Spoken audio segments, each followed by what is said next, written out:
Tonight, want to see some male nudity on the big screen? We tell you where. Also, wondering where to see Miley Cyrus naked? We have answers to your questions. All that and more on episode 23 of the Omega-3 Supreme Podcast. It's the Omega-3 Supreme Podcast. Wow, that felt really radio showy. We're professionals now. We are. So who's this sponsored by? As always, this episode of the Omega-3 Supreme Podcast is sponsored by Danger Words. Go to dangerwords.com right now. It's a word game. Matt and I wrote it. It's good. Play it. It's amazing. Now let's get right into the duologue. All right, Bill, what's in the news this week? Well, over the weekend, Justin Bieber was refused entry into 3 of Miami's top nightclubs. But don't worry, he can handle it. He's been refused entry into Selena Gomez for weeks now, and that's got to be way worse. Yeah, that's worse. I mean, who wants to go to clubs anyway? Yeah, that seriously. seems really douchey. Yeah. Okay, now some serious news here. A Chinese patrol ship has detected a ping that might be from the flight recorder in the missing Malaysian jet. Officials are cautioning the public not to get their hopes up because there are about 1 billion pings in China.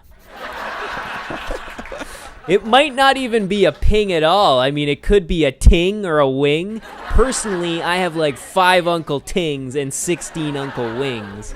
So they're common names and easily mistaken. Oh, terrible. So bad. Last week, I can make those jokes. I can make them. You're right. You're allowed to. You're half Chinese. It's okay. No one get mad at us. Last week, when visiting the White House, U.S. Olympians were warned not to take selfies with President Obama. Joe Biden volunteered to take some selfies with the athletes, but suddenly all their phones were broken. Poor Joe. Yeah, poor Joe. He always gets the short end of the stick, I think. A Miley Cyrus porn parody has just been released, so now if you want to see what Miley would look like naked, you can watch that. Or Google her name, or see her in concert, or pick up any magazine, or watch TV, or look at her Instagram, or her Twitter, or watch her music videos, or just close your eyes because I'm pretty sure it's an image that's burned into all of our brains right now. Yeah, I'm definitely seeing it right now. I can see it. Close your eyes.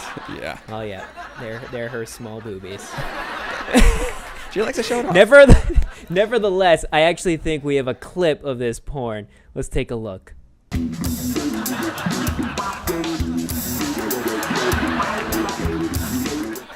Topical with Ninja Turtles coming out. I guess they wanted to tie it in. Perfect. All right, and that's the duologue.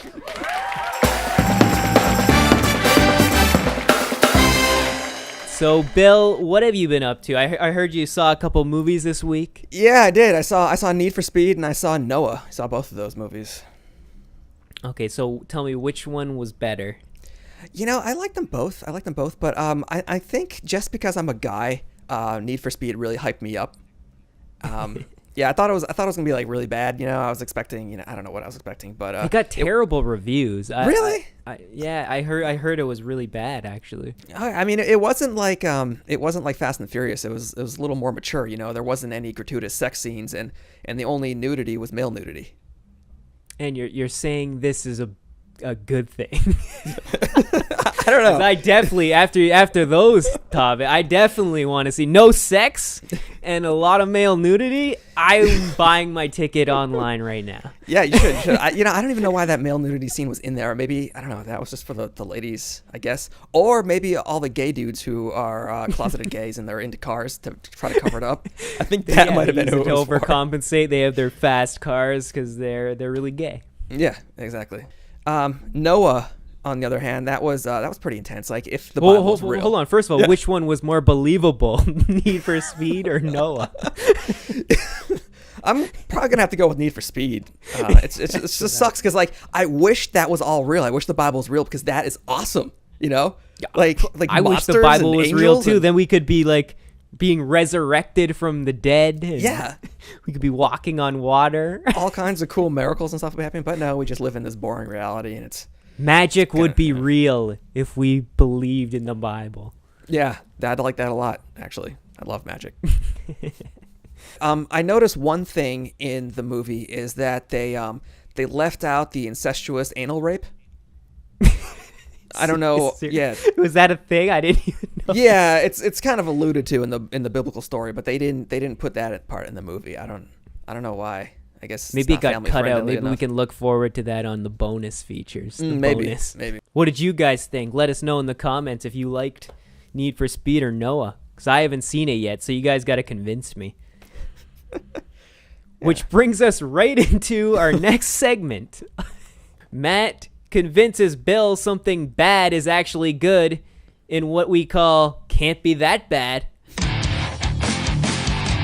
Dying young is what I'm going to convince you. That sounds bad. Isn't that bad? Sounds pretty bad. Does this sound bad? Yeah, it Well, does sound bad. I don't think it's that bad because, hey, first of all, if you die young, then you don't have to live through all the shit that goes on in this world. I mean, wouldn't you be happier instead of you're having your heart broken by a girl or losing a job or having to deal with financial issues? Wouldn't it be just be easier to die? It's true, actually. Now that I'm thinking about it, you're kind of even making the case for suicide right now. Okay, this is not a case on if you should kill yourself. It's how dying young isn't that bad. What are you getting at here? You trying to push me over the edge? Is that it? Okay, I'm not trying to convince you to kill yourself, but I'm just saying if you did, it wouldn't be that bad. All right. You know what? I'll give you that. I'm going to say dying young, in some cases, might not be that bad. I've done it, everyone. I've convinced Bill that dying the young can't be that bad. If you guys have a bad situation or thing that I can convince Bill is good, we may use it on the show, so leave it in the comments for us. I loved reading your comments last week. It felt good. Did you see the comments, Bill? I saw a few of them. We got a lot this time. We did. It's most ever, which is good. And I even if they were just a hi or whatever, I really enjoyed it. I loved like that too. I loved the dick pic stories we got. They were all Yeah, I read some good one of those too. It was just nice. So yeah, feel free to leave us a comment or a bad situation that I can convince Bill isn't that bad, or anything really, and we will might be on the show. We might use it on the show. Okay, so don't think I'm weird, but I was watching OWN the other day. Okay, so far Oprah's network. Yeah, weird so far. Well, don't think I'm weird, but I was also watching the Lindsay Lohan reality show. Okay, a little more weird. Okay. But she claimed on the show that she was supposed to be in the Avengers, but her manager screwed it up. Huh. Yeah, things really went south when her manager revealed to the production he was representing Lindsay Lohan. But this leads us right into our top 5. This is the top 5 things that Lindsay Lohan says her manager has screwed up for her. Number 5. If not for her manager, she wouldn't have had to lie about James Franco being on her sex list. He denies it. Number 4. Blames her manager for her parents' divorce, forcing her to set up a trap with her twin sister to get them back together. And number 3, blames her manager for the tragic death of her twin sister. If only there had been a Parent Trap 2, she could have lived. Yeah. Number 2, she wouldn't have had to join the mathletes if her manager didn't leak the burn book. And number 1, the thing she blames her manager for screwing up the most, her career. And that's the top 5. I heard she dropped out of rehab again recently. Watching her reality show, I saw that she admitted that she had started drinking again, and her life coach quit on her. Right, so you right. know things are bad when your life coach quits on you. Yeah. Drugs are bad. Come on, just, you don't need to be doing that stuff. You might die young, and that's a bad thing.